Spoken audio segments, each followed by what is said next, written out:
తెలుగు అమ్మాయే కదా అసలు బేసిక్ గా.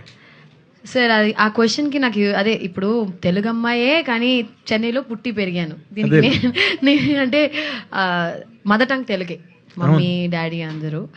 సో ఇప్పుడు ఎక్స్పెక్టేషన్స్ అంటే ఒక యాక్టర్ మీద, ప్రతి ఒక్క యాక్టర్స్ మీద మీకు ఒక చిన్న ఎక్స్పెక్టేషన్స్ ఉంటాయి.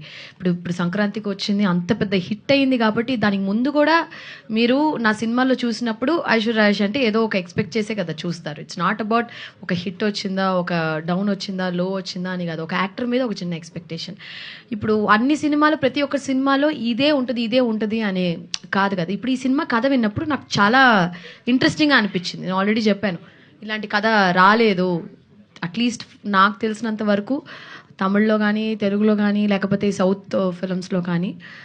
ఒక హీరోయిన్ ముట్టుకుంటే షాక్ కొడుతుంది అనే ఒక కాన్సెప్ట్, అంటే చిన్న డిఫెక్ట్ ఉంటుంది. ఇప్పుడు డియర్లో నాకు గొరక వచ్చేది, స్నోరింగ్ ఇష్యూ ఉండేది. సో సంథింగ్ వెరీ యూనిక్ అనిపించింది సార్. సో ఖచ్చితంగా ఈ సినిమా అయితే out and out entertainment and చాలా ఎంటర్టైనింగ్ ఫిల్మ్గా ఉంటుంది.